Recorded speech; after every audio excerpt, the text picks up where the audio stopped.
This is the second in a two-part series on accountability. The Merriam-Webster dictionary defines accountability as an obligation or willingness to accept responsibility or to account for one's actions. In my research, I found a very strong link between trust and accountability. Like any trust relationship, this one too is reciprocal. If you behave in an accountable way, I will trust you, I will give you autonomy because I trust you not to abuse it, and you will then trust me and be even more accountable. Accountability cuts across many relationships, from personal to professional. This is the second of two episodes in which, through stories and my research and trust model, I will discuss several aspects of accountability, the link between accountability and trust, and give you 10 ways to be more accountable and trusted. I gave you 6 ways in the previous episode. Here are the last four ways to be more accountable.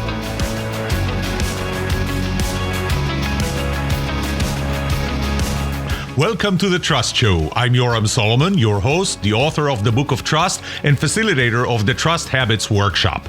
My mission is simple. I want to help you form habits that build your trustworthiness, because the answer to this question will have the biggest impact on your personal and professional success or failure. Can I trust you?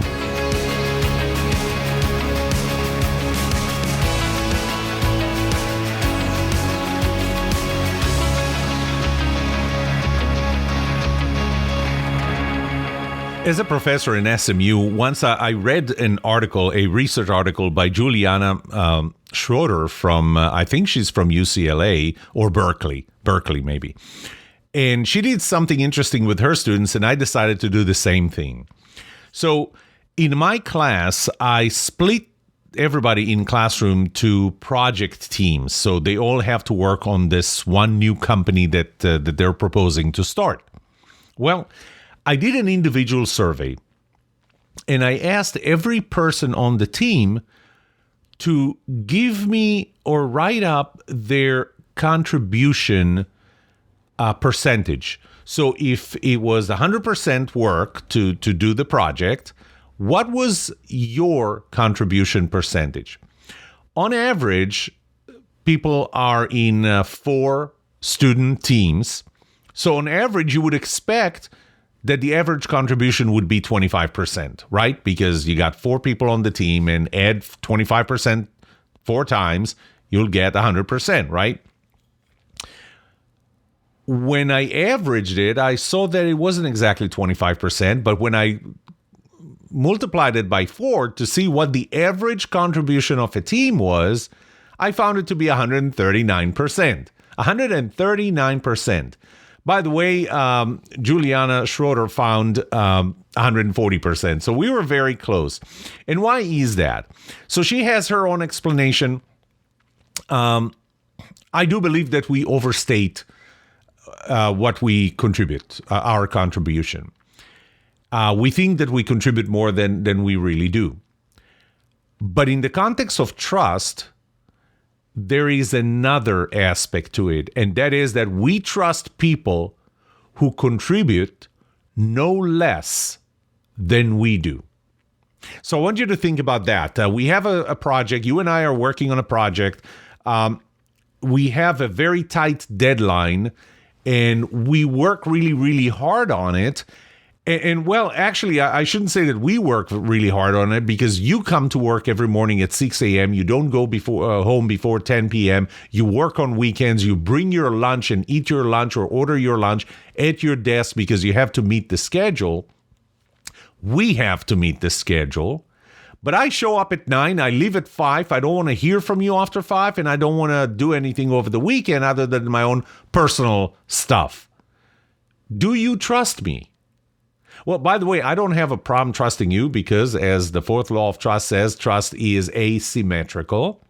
But you have a problem trusting me, right? Because we don't trust people, or we don't trust people as much if they contribute less than we do. So being accountable means that you have to contribute, not just think that you contribute, because that adds up to 139% for people. You have to actually contribute no less than the other person. This is how the other person will trust you, because you contribute no less than them. Being accountable means that you demand of yourself not less than you demand of others. You know, people don't trust people who demand less of themselves than they demand of them, right? So if you're a leader and you demand from your employees more than you demand from yourself, they will not trust you. Being accountable means that you give more than you take.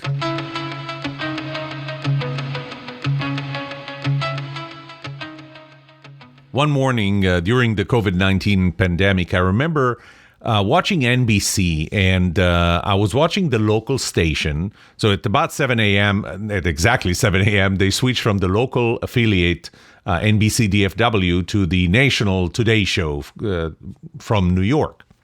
And so I remember that I listened to the local affiliate, and they said that the number of COVID cases in Texas had declined 60%. And I thought, wow, that's great. That's great news.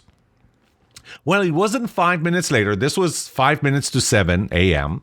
5 minutes later, they switched to the Today Show, and the Today Show starts with the sharp increase in the number of COVID cases, the positive cases, and specifically, they talked about Texas increasing by 81%. And I thought to myself, wait a minute. I didn't even touch the remote control. I'm on the same channel. This has been 5 minutes. In the span of 5 minutes, the local affiliate reported that the number of COVID cases declined 60%. 5 minutes later, the national affiliate, same network, said that the number of cases in Texas, specifically in Texas, went up 81%. What happened here? Well, what would help explain it better is if I said what they said right after that. Because with the local affiliate, right after saying that the number of cases declined 60%, they immediately talked about the governor banning mask mandates.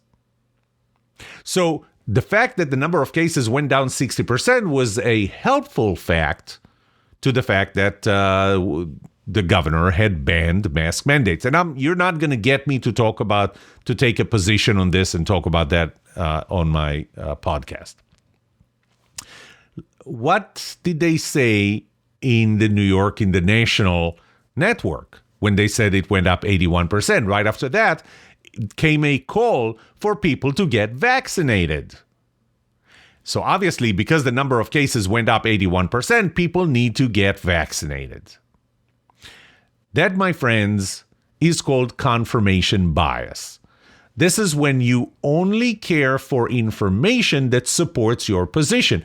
But I was a little apprehensive about this change. Minus 60%, plus 81%. Where do they get their information? I bet it's the CDC. So I went to the CDC website and I found something interesting. When I looked at the chart, when I looked at the graph, I saw two things. I saw that over the last month, the number of cases went down 60%. But over the last week, it went up 81%. Now, did the local affiliate said that the 60% decline was over the last month? No, they didn't. They just said 60% decline. Did the national station say it went up 81% in the last week? No, they didn't. They only said 81% up. That's all they said. In other words, neither one of them provided the full picture. And when you do that, you're demonstrating confirmation bias. And when you demonstrate confirmation bias, other people don't trust what you say. Being accountable means providing all the information, even the things that don't support your position. I'll repeat that again. Being accountable means providing all the information, even the things that do not support your position. Being accountable also means that you say, I don't know, that you say, I'm not sure. about the information. People will trust you more when you provide information that does not support your position and say, I don't know how to reconcile this. People will trust you more when you say, I don't know, on something you don't know, and you don't just make something up or only provide information that supports your position.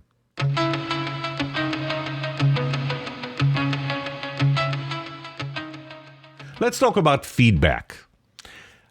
There are two types of feedback, and there's positive feedback and there's negative feedback, and I feel that I need to clearly define it, and I know that I'm going to have many, many, many more episodes, a few more episodes on giving feedback, because there's a whole workshop that I do just on that.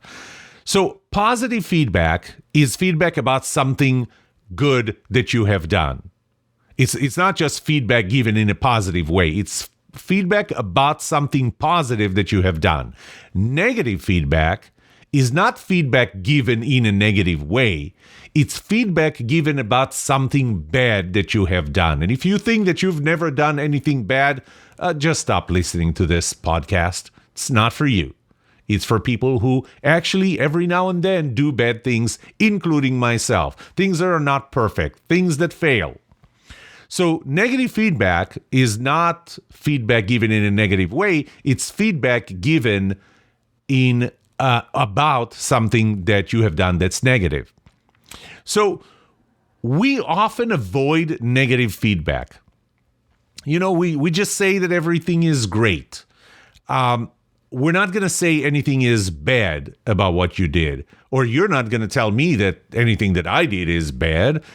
And there are several reasons why we do that, why we avoid giving negative feedback about negative things. One is because it creates bad feelings. And we don't want to create bad feelings to the other person. We don't want the other person to feel bad. So we're just going to say how great everything that they've done is, even if we don't feel that that's right. And by the way, when we're not saying what we mean, when we're not being genuine when we give feedback, people will not trust us. We avoid doing that because it's awkward. It feels awkward to me. I mean, it's one thing that you're going to feel bad when I give you that negative feedback, but it's another thing that I'm going to feel awkward giving that negative feedback. So I avoid it. We also decided, life's too short, employment is too short. Let's just kick the can down the road. Let's make this somebody else's problem, okay? I'm going to say that everything you've done is great because I know that on the next project, I'm probably not going to pick you up, and I'm probably going to find a good reason why I'm not picking you up. That's another reason. I'm not going to have to tell you that it was because, your performance was subpar. Your performance was not great, was far from great. So we're just going to kick the can down the road, make it somebody else's problem. Another reason is because we want to avoid litigation, because some people don't take negative feedback very well, and they may even sue us. So you know what? Life's too short. Why bother? Let's just not give negative feedback. But here's something that I want you to remember about feedback that you get. Positive feedback makes you feel better. But negative feedback makes you better. Do you want to feel better or do you want to be better? Well, if you want to be better, then you need to be able to accept negative feedback. But I'm going to turn this around because we're talking about accountability. And accountability means not only that you're willing to accept negative feedback and the other person will see, oh, you know what, this is a receptive person. And one thing I found, by the way, if I feel that you're receptive, I'm 76% more likely to trust you. I'm going to trust you 76%. No, I'm sorry, it's the other way around. When I trust you, I'm going to be 76% more receptive to your feedback. So what do you have to do to be more trusted? You have to be more accountable. And to be more accountable means that you're giving real feedback, even when it's uncomfortable, to you and to me. But you're still giving me real feedback. I trust the people I trust the most in my professional career and even in my personal life are those who gave me the feedback that I needed to hear. Not the feedback they thought I wanted to hear. They didn't tell me what I wanted to hear. They told me what I needed to hear, as uncomfortable as it was. That's what being accountable means. By the way, one of the practices that I really, really not like, okay, to use an easier term, is when people say, you know what, other people have complained to me that you... Did that ever happen to you? Did people come to you and say, other people told me that you, or other people complained that you, somebody else said that you... Being accountable means that you own the feedback. I don't care what other people think about you. Well, if they really think something negative about you, my being accountable would mean that I'm going to encourage them to give it directly to you. But being accountable means that I'm going to own the feedback that I'm going to give you. I'm going to tell you, this is my first-hand impression. Not somebody else said that.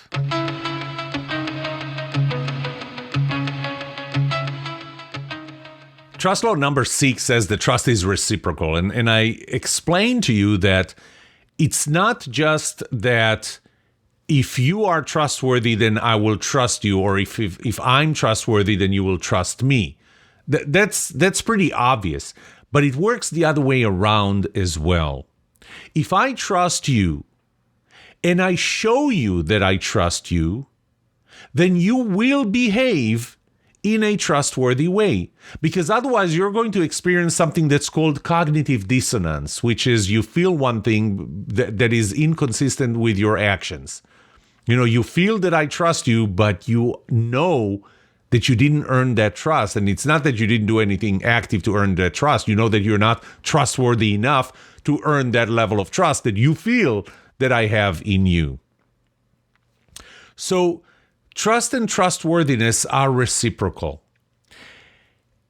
And as a result, think about it this way. This is, you can find it in the Book of Trust and in my workshops, these two circles, okay, two cycles. One has trust and trustworthiness. If I trust you, you will behave in a trustworthy way. If you behave in a trustworthy way, I will trust you. The other one is the distrust cycle. If you behave in an untrustworthy way, I will distrust you. If I distrust you and I show you that I distrust you, which, you know, frankly, it's going to be hard for me to distrust you and not let you see it. You will see that I don't trust you. You will know that I don't trust you. You will behave in an untrustworthy way. Because you know what? What's the point, right? This is how we get stuck in those circles. Now, if we are in the trust circle, I trust you, you behave in a trustworthy way, you behave in a trustworthy way, I trust you, or vice versa. I behave in a trustworthy way, you trust me, you show me that you trust me, I will behave in a trustworthy way. That's fine. That's a good cycle to be stuck on. The problem is if you get stuck on the other one. And when you start typically a relationship, you kind of start in the middle. So I'm not sure if I can trust you. I'm not sure how trustworthy do I need to be. Because, you know, I don't want to be too trustworthy if you don't trust me. So I look at it as an upside down U shape. Think about an upside down U shape, kind of like a hill, right?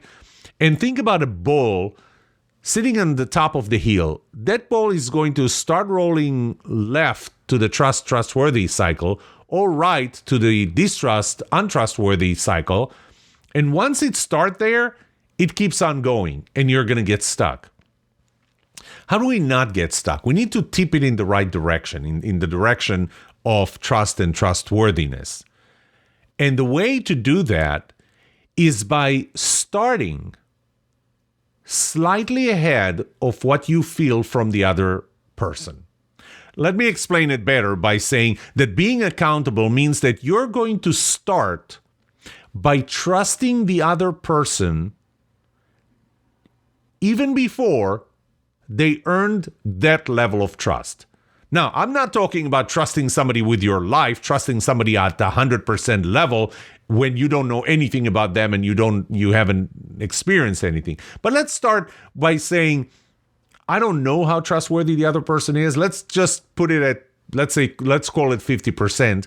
I'm going to trust them and demonstrate my trust Not at 50%, not at 0. I don't want to show them that I don't trust them until they really, really prove to me that they're at 50%. I'm going to start at 55% or 60%, not at 100% either. That's too risky.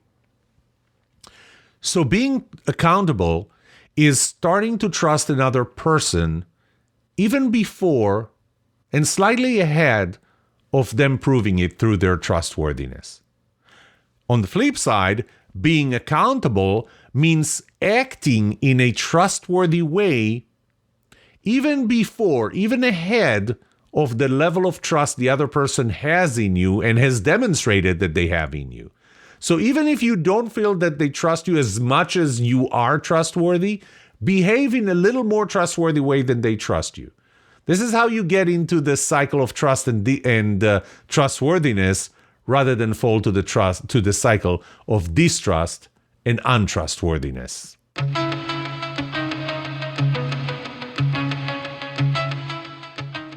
In summary, if I go back to the dictionary definition of accountability, and I'm using Merriam-Webster's, it is an obligation or willingness to accept responsibility to or to account for one's actions. Accountability is a personality trait. It has a very significant impact on trustworthiness. People who are accountable are more trusted than those who are not. In the last 2 episodes, this one and the one before, in this 2-part series, I gave you 10 areas where you can accept responsibility for your own action. Or in other words, be more accountable, and as a result, be more trustworthy. That will build trust. Because building trust happens when both sides are accountable. Remember, just when I talked about communication, there are 2 sides to it. I'm just focusing on your side here. And this is, by the way, why my Trust Habits workshop and the book of trust and all of my Trust Habits work and framework is focused on you being more trustworthy. So hopefully this time I gave you 10 tips, 10 actions that you can take to be more accountable and as a result, be more trustworthy. I want to finish. This is the second year of 2022, but what I'm going to tell you should probably work at any point in time. I wish you a happy new year, but not just that. I wish this year, this coming year, to be the best year, better than any year you had before, and worse than any year you'll have in the future. Thank you for listening.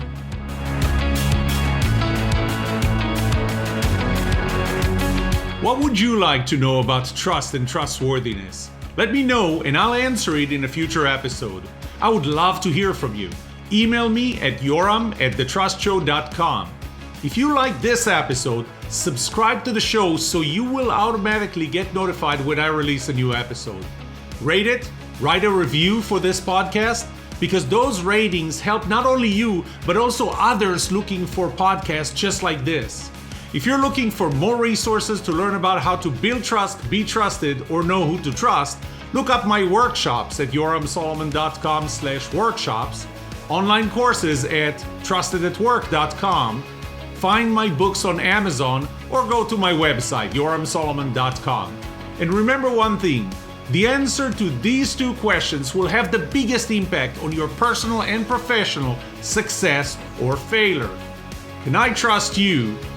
And can you trust me? Thank you for listening or watching The Trust Show.